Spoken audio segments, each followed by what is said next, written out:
Hello, CREOpoint members and friends. I'm in Boston for ULI Spring Conference, where the mood is brighter than the previous conference 6 months ago.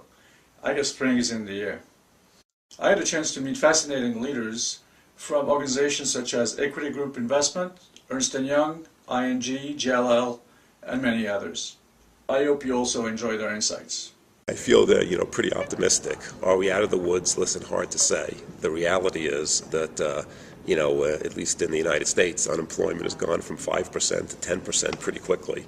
Yep. I don't think it's going back down to 5% in, the very short term. I'm supposedly the grave dancer. Yeah. So everybody comes and talks to me and says, well, when are the opportunities going to come up? And I answer them by saying that you don't have opportunities unless there's volume. And there is no volume. I mean, the only real opportunities that I think that exist in the real estate business today are in two areas. One is hotels, which need to be marked to market every night. Yep. And even there, the recovery in the hotel business is changing the opportunity very rapidly. Yep. And then the other opportunity, which is a very hard opportunity, is all this crap that's in all the little banks all over the country.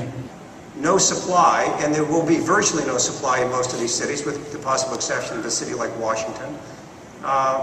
It's not hard to see out in the future, I'm talking 4 or 5 years, a return of strong fundamentals. Real estate is, was, and always will be a case of supply and demand. Where there is supply, rates won't go up. Where there is no supply, rates will go up, without regard to the inflationary factor. REITs again are becoming a real vehicle of choice. We are actively engaged in a number of roll-up and public company REIT transactions, and just like in the early to mid '90s, it is one of the ways out of part of a way out of a distress period. We're definitely more focused on offense than we've been in the last, certainly the last couple of years. I don't know if that's going to be blood in the street distress. I don't think it will. I think we all thought that was going to happen, and frankly, I don't think it's going to happen.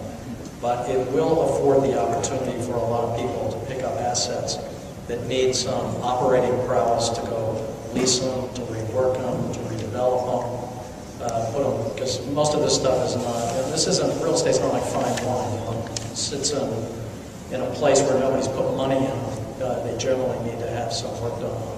We then reflected on the current influx of foreign equity into the market, interest from the Middle East and Asia, in particular China and Australia, current trends and what that will do for ownership in real estate. On the industrial side, we're going to see opportunities in the development business earlier than perhaps some other industries. We won't see it in the United States, likely for the next 12 to 18 months, but we will see it abroad. We're planning to do actually a significant amount of development this year in Europe.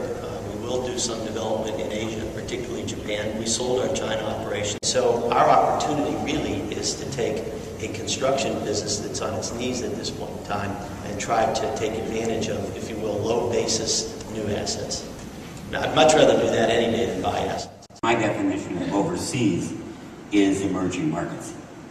The only reason that I can imagine for investing outside of the United States and outside of the dollar is, in effect, where you are making a conscious decision to trade growth for the rule of law.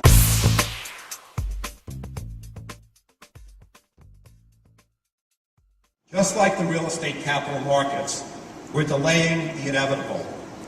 Delay and pray becomes delay and decay. Extend and pretend becomes repair and don't care. It's about cities, it's about people, it's changing the cultural mindset, and that has to be holistic.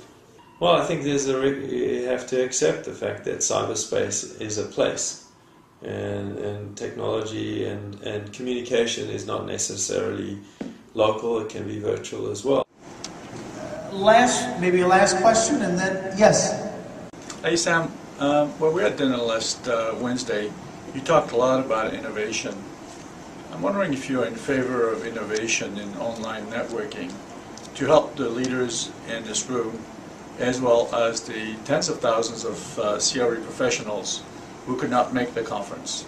What innovations have you seen and what hopes do you see for networking and globalizing? We need to encourage and push our society out there. We are not a company that sells just routers and switches and phones and a bunch of plumbing stuff, but that we actually have evolved to a firm that helps deliver industry and innovative solutions to different industries to really start to transform how things are done. I didn't know that. That's why we invited you.